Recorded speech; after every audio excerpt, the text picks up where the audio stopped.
Hi families, அனைவருக்கும் விநாயகர் சதுர்த்தி நல்வாழ்த்துக்கள். இன்னைக்கு நம்ம வீடியோவில் என்ன பார்க்க போகிறோம்னு பார்த்தீங்கன்னா, விநாயகர் சதுர்த்தி ஸ்பெஷல். விநாயகருக்கு ராஜ கணபதிக்கு அபிஷேகம் பண்ணதும் பூஜை பண்ணதையும் நம்ம பார்க்க போகிறோம்.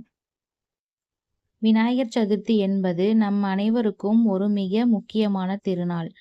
தடைகளை அனைத்தையும் நீக்கி நல்லதை தருபவர் பிள்ளையார். அதனால்தான் இந்த நாளை நாம் சிறப்பாக கொண்டாடுகிறோம். விநாயகர் சதுர்த்தி அன்று காலையிலே எழுந்து குளித்து வீட்டை சுத்தம் செய்து புது உடை அணிந்து விநாயகர் சிலைக்கு அபிஷேகம் செய்வார்கள். அபிஷேகத்துக்கு பால், தயிர், தேன், பஞ்சாமிர்தம், தேங்காய் தண்ணீர், சந்தனம், தூய நீர் ஆகியவற்றை பயன்படுத்துவார்கள். அபிஷேகம் செய்யும் போது ஓம் கணபதையே நம போன்ற மந்திரங்கள் சொல்கிறோம். இது நம்ம மனதையும் சூழலையும் சுத்தமாக்கும். ராஜகணபதிக்கு மஞ்சள் அபிஷேகம், ராஜகணபதிக்கு குங்குமத்தால் அபிஷேகம், ராஜகணபதிக்கு திருநீர் அபிஷேகம்,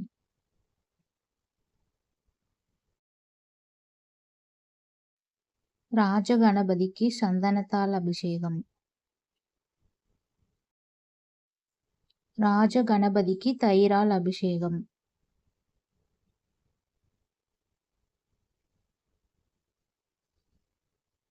ராஜகணபதிக்கு பால் அபிஷேகம்,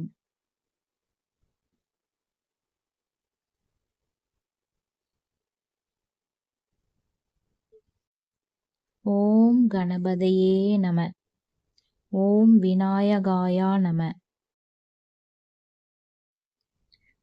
ராஜகணபதிக்கு பஞ்சாமிர்தத்தால் அபிஷேகம். இந்த பஞ்சாமிர்தம் கடையில் வாங்கல, வீட்டில் செஞ்சது. வாழைப்பழம், நாட்டு சர்க்கரை, தேன் கலந்தது.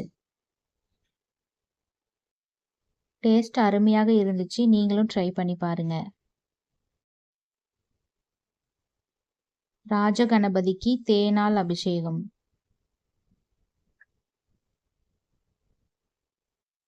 ஓம் கணபதியே நம, ஓம் விநாயகாய நம. ராஜகணபதிக்கு இளநீர் அபிஷேகம். ராஜகணபதிக்கு பன்னீரால் அபிஷேகம்.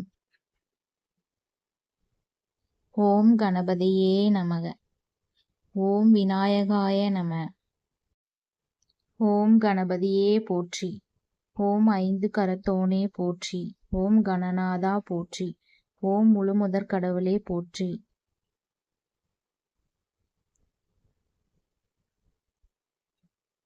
அபிஷேகம் முடிந்தது. அலங்காரம் பண்ணதுக்கு அப்புறம் திரும்பவும் பூஜை ஆரம்பிக்கும். பார்க்கலாம்.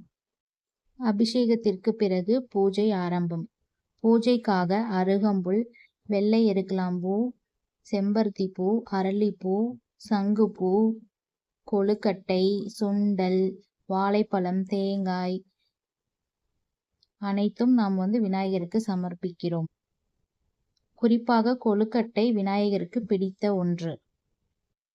அதனால்தான் வீட்டிலே எல்லோரும் அன்போடு செய்து சமர்ப்பிக்கிறோம். பூஜையின் முடிவில் ஆரத்தி எடுத்து குடும்பத்தினரும் பக்தர்களும் விநாயகரிடம் வணங்குகிறோம். அந்த நேரத்தில் நம் வாழ்க்கையிலிருந்து தடைகள் நீங்கி கல்வி, அறிவு, ஆரோக்கியம், வளம் எல்லாம் கிடைக்கட்டும் என்று வேண்டிக் கொள்கிறோம். ஓம் ஏகதந்தாய வித்மகே வக்ரதுண்டாய தீமகி தன்னோ தந்தி பிரச்சோதயாத். இப்படி எளிய மந்திரங்களை ஜெபித்தால் விநாயகர் நமக்கு ஆசீர்வாதம் தருவார். விநாயகர் சதுர்த்தி நாளில் அபிஷேகம், பூஜை செய்வது நமக்கு சாந்தி, வளம், நல்ல அதிர்ஷ்டம் தரும் என்று நம்பப்படுகிறது.